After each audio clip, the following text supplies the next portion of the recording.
அஸ்ஸலாமு அலைக்கும் வரஹ்மத்துல்லாஹி தஆலா வபரகாத்துஹு.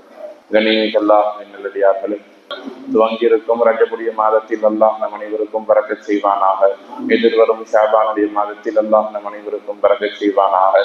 புனிதமான ரமலானுடைய மாதத்தை அடைந்து நல்லமல் செய்யக்கூடிய, இறைவனின் பொருத்தத்தை பெற்று வாழக்கூடிய நல்ல நசீபையும் தௌஃபீகையும் அல்லாஹ் ஜல்ல ஷானஹு வ தஆலா நம் அனைவருக்கும் தந்து நல்லருள் புரிவானாக.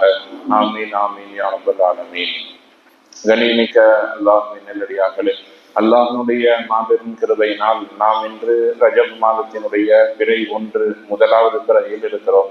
இந்த மாதம் என்பது பரக்கத்திற்கான ஒரு மாதம். அல்லாஹ் ஜல்ல ஷானஹு வ தஆலா நன்மை செய்வதற்கான வாய்ப்புகளை வருடந்தோறும் கொடுத்திருந்தாலும் கூட, ஒரு சில புனிதமான நாட்களில் நன்மையான காரியங்களுக்கு பன்மடங்கான கூலியை நமக்கு தருகிறார். ஒரு சில காரியங்கள் இரட்டிப்பான நன்மையை பெற்று தருகிறது. ஒரு சில காலங்களில் செய்யக்கூடிய நல்ல அமல்கள் நமக்கு எல்லையில்லாத அளவிற்கு அதிகமான பன்மடங்கான கூலியை பெற்று தருகிறது. அதில் ஒரு காலம்தான் இந்த ரஜபுடைய மாதம், ஷாபானுடைய மாதம், ரமலானுடைய மாதம். பொதுவாக அல்லாஹ் திருக்குர்ஆனில் பேசுகிற பொழுது இந்த மாதம் எப்பொழுதிலிருந்து சிறப்பு என்று பேசலாம். இது சிறப்பான மாதம் என்பதில் நமக்கு சந்தேகம் இல்லை. அது இன்றில்லை, நேற்றில்லை. நபி ஸல்லல்லாஹு அலைஹி வஸல்லம் அவர்கள் பிறந்து இஸ்லாத்தை, ஈமானை சொல்லிய 1400 ஆண்டுகளுக்கு முன்பதாக இல்லை. மாறாக ஆதம் அலைஹிஸ்ஸலாம் அவர்கள் படைக்கப்பட்ட காலத்திலிருந்து, வானம் பூமி படைக்கப்பட்ட காலத்திலிருந்து ரஜபுடைய மாதம் புனிதமான மாதம். எனவே இதனுடைய சிறப்பை நாம் இன்னும் கொஞ்சம் கவனமாகவே பார்க்க வேண்டிய அவசியம் இருக்கிறது. அல்லாஹ் குர்ஆனில் பேசுகிற பொழுது, இன்ன இத்தத ஷுஹூரி இன்தல்லாஹி இஸ்னா அஷர ஷஹரன் ஃபீ கிதாபில்லாஹ், அல்லாஹ்வுடைய கணக்கின்படி, இறைவனுடைய படைப்பின் அடிப்படையில் 12 மாதங்களாக வருடத்தை நாம் ஆக்கியிருக்கிறோம் என்று சொல்லுகிறார். 12 மாதங்கள். மீஹா அர்பஅத்துன் ஹுரும், அந்த 12 மாதங்களிலே 4 மாதங்கள் சங்கையான மாதம் என்று நீங்களோ நானோ அல்ல, அல்லாஹ்வே குர்ஆனில் பேசுகிறார். 4 மாதம் புனிதமான மாதம். எல்லா காலமும் இறைவனால் படைக்கப்பட்டிருந்தாலும் இந்த 12 மாதங்களில் 4 மாதங்கள் சிறப்பு படுத்தப்பட்டிருக்கிறது. அதில் ஒன்றுதான் இந்த ரஜபுனுடைய மாதம். இன்னும் 3 மாதங்கள் இருக்கிறது, துல்காடா, துல்ஹிஜ்ஜா, முஹர்ரம். அதோடு சேர்த்து இந்த ரஜபுடைய மாதம். இந்த 4 மாதங்கள் இறைவனால் புனிதப்படுத்தப்பட்ட மாதம் என்று அல்லாஹ் ஹுரும்னு சொல்றான். சங்கையாக்கப்பட்ட, கண்ணியப்படுத்தப்பட்ட ஒரு மாதம். அதே நேரத்துல ஹுரும் என்று சொன்னால், ஹராம் என்று சொன்னால் தடுக்கப்பட்டது என்று ஒரு பொருளும் இருக்கிறது. நமக்கு எல்லாம் தெரியும், ஹராம்னா என்னங்க, செய்யக்கூடாது, தடுக்கப்பட்டது என்று ஒரு பொருள் இருக்கிறது. என்ன தடுக்கப்பட்டிருக்கிறது? மீஹா அர்பஅத்துன் ஹுரும், என்ன 4 மாதங்கள் சங்கையானது, அதே நேரத்தில் என்ன தடுக்கப்பட்டதுன்னு கேட்டா, இந்த காலங்களில் பாவங்களில் தடுக்கப்பட்டது. நன்மைகள் அதிகம் செய்ய வேண்டிய மாதம் என்று இறைவனால் குறிப்பிடப்படக்கூடிய மாதம் தான் ரஜபனுடைய மாதம். பிரபல்யமான ஒரு ஹதீஸ் இருக்கிறது, நாம் நிறைய கேள்விப்பட்டிருப்போம். ரமலானுடைய மாதத்திற்கு முன்பதாக ரஜபு ஷாபான் வந்துவிட்டாலே நபி ஸல்லல்லாஹு அலைஹி வஸல்லம் அவர்கள் தங்களுடைய சீராடையை இறுக்கி கட்டியவர்களாக, பள்ளிவாசலில் அதிகம் நேரம் செலவிடக்கூடியவர்களாக இருப்பார்கள். இபாதத்தில் தனி கவனம் செலுத்துவார்கள்.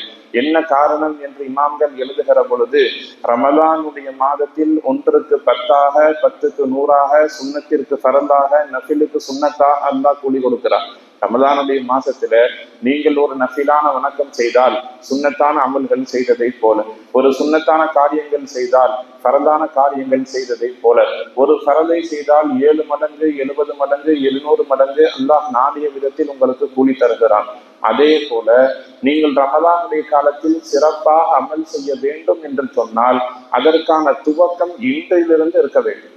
இன்றையிலிருந்தே நாம் நம்மை பக்குவப்படுத்துகிற பொழுதுதான் ரமலான் நமக்கு முழுமையாக கிடைக்கும். நம்மள நிறைய பேர் ஏதாச்சும் சொல்லுவாங்க, நோன்பு மட்டும் வரட்டும், நாம சரி பண்ணிக்கலாம், இந்த ரமலானோடு தொழுகையை ஆரம்பித்து விடலாம், இந்த ரமலானோடு நாம் நம்மை சரி செய்து கொள்ளலாம் என்று தன்னை தகவமைத்துக் கொள்ளுவதற்கு மக்களில் பெரும்பான்மையானவர்கள் வருடத்தினுடைய துவக்கத்தையும் ரமலானுடைய மாதத்தையும் சொல்லுவாங்க. இந்த வருஷம் எப்படியோ போயிருச்சு, அடுத்த வருஷத்திலிருந்து நான் சரியாக இருக்கணும்னு நினைக்கிறேன் என்று வருஷத்தின் துவக்கத்தையும் ரமலானுடைய காலத்தையும் நிறைய நபர்கள் அளவுகோலாக வைத்திருப்பார்கள். அப்படி ரமலானுடைய பிறை பார்க்கப்பட்ட உடனேயே நம்மை நாம் சரி செய்து கொள்ள முடியாது. இத்தனை நாள் நம்ம ஏதோ தொழுதோம், சரியாக தொழுதோம், முன்பின் தொழுதோம், முடிஞ்ச வரைக்கும் தொழுதோம். ரமலான் வந்துச்சுன்னா இனிமேட்டு அதுல இருந்து விடாம தொழுகணும்னு நீங்க நினைக்கிறீங்கன்னு சொன்னால் அந்த செயல்பாட்டை இன்றிலிருந்து நீங்கள் ஆரம்பித்தால்தான் 2 மாசம் பழகினாத்தான் ரமலான் நமக்கு முழுமையாக கிடைக்கும். எனவேதான் நபி ஸல்லல்லாஹு அலைஹி வஸல்லம் ரமலானை அடைந்து கொள்வதற்கு ரஜபிலிருந்து அமல் செய்யுங்கள்னு சொன்னாங்க. 1 அல்ல 2 அல்ல, தொழுகை சார்ந்து நிறைய சிறப்புகளை அல்லாஹ் இந்த மாதத்தில் வைத்திருக்கிறான்.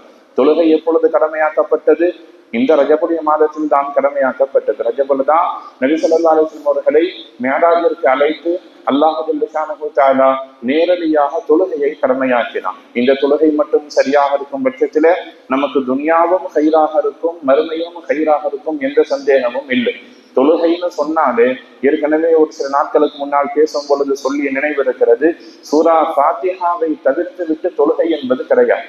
சூரா ஃபாத்திஹா அல்லது சூராவை தவிர்த்து விட்டு தொழுகையை உங்களால் நினைத்து கூட பார்க்க முடியாது.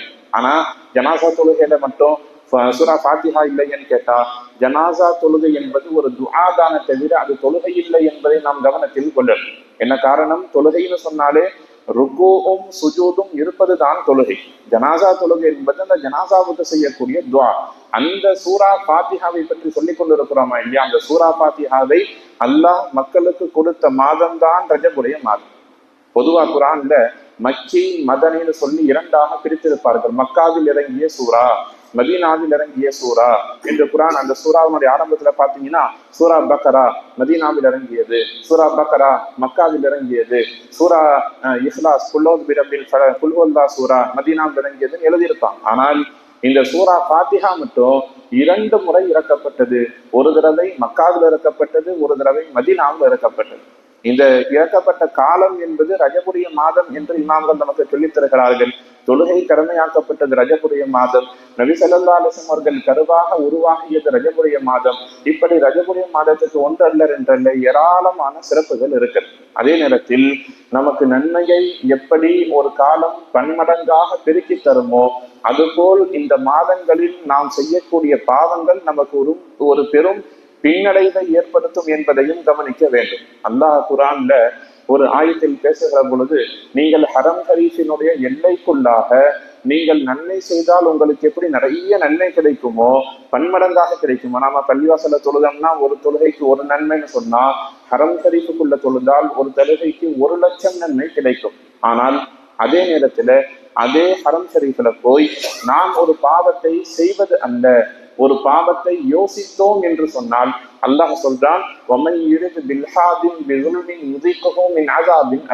ஒரு பாவத்தை நினைத்தாலே உங்களுக்கு மகத்தான வேதனை இருக்கிறதுன்னு சொல்றான்னு சொன்னான். கண்ணியமான இடங்களில் நன்மை செய்தால் நிறைய நன்மை கிடைப்பதை போல இது மாதிரியான புனிதமான மாதங்களில் நீங்கள் செய்யக்கூடிய பாவங்களுக்கும் ஒரு பெரும் பின்னடைவு இருக்கும் என்பதையும் இந்த சமுதாயம் கருத்தில் கொள்ள வேண்டும். ரமலான் ஏனைய 11 மாதங்களை போல இந்த ரஜபுடைய மாதத்தையும் ஷஅபானுடைய மாதத்தையும் ரமலானுடைய மாதத்தையும் கேலியாக கிண்டலாக தொழுகை இல்லாமல் நோன்பில்லாமல் இன்ன பிற கூடுதலான நிலைமைகள் இல்லாமல் சாதாரணமாக ஒரு மனிதன் கடந்து செல்லுகிறான் என்று சொன்னால் அது நன்மையின் அடிப்படையில் அந்த மனிதனுடைய வாழ்க்கையில் ஒரு பெரும் தாக்கத்தை ஏற்படுத்தும் என்பதையும் நாம் கவனத்தில் கொள்ள வேண்டும். நேற்று வரைக்கும் நாம் சாதாரணமாக பரதை தொழுது கொண்டிருந்தோம்னு சொன்னால் இந்த காலம் ஆரம்பித்ததிலிருந்து நாம் கொஞ்சம் சுன்னத்தை சேர்த்துக் கொள்வதற்கு முயற்சி செய்யும். சுன்னத்தான தொழுகைகளையும் நாம் தொழுது கொண்டிருக்கிறோம் என்று சொன்னால் மேல் மிச்சமான இஷ்ராக்கினுடைய தொழுகை, லுஹாவினுடைய தொழுகை, அவ்வாபினுடைய தொழுகை, இது மாதிரியான கூடுதலான தொழுகைகளையும் கூடுதலான சதகாக்களையும் கூடுதலான நல்லமல்களையும் செய்வதற்கு நாம் முயற்சி செய்ய வேண்டும். தொழுகையை பேணி தொழுகக்கூடிய ஒரு முயற்சியை நாம் இன்றிலிருந்து மேற்கொள்ள வேண்டும். நீயத்து ரமலான்ல இருக்கக்கூடாது. மீண்டும் மீண்டும் சொல்லப்படுகிற விஷயம், ரமலானில் என்ன நல்லமல் செய்ய வேண்டும் என்று நீங்கள் விரும்பினாலும் அதை இன்றிலிருந்து சரியாக துவங்குங்கள். என்ன காரணம்? ரஜபு வந்தால் நபி ஸல்லல்லாஹு அலைஹி வஸல்லம் சொல்றாங்க, ரஜபு அல்லாஹ்வுடைய மாதம், ஷஅபான் என்னுடைய மாதம், அதே போல ரமலானுடைய மாதம் இந்த சமுதாயத்திற்கான மாதம். நிறைய நல்லமல்களை செய்யுங்கள் என்று நபி ஸல்லல்லாஹு அலைஹி வஸல்லம் அவர்கள் சொல்லுகிறார்கள். அந்த நல்லமல்களை செய்து இறைவனின் நெருக்கத்தை பொருத்தத்தை பெற்று வாழக்கூடிய நல்ல நசீபை அல்லாஹ் நம் அனைவருக்கும் தந்து நல்லருள் புரிவானாக. வாஹிரு தஅவானா அல்ஹம்துலில்லாஹி ரப்பில் ஆலமீன்.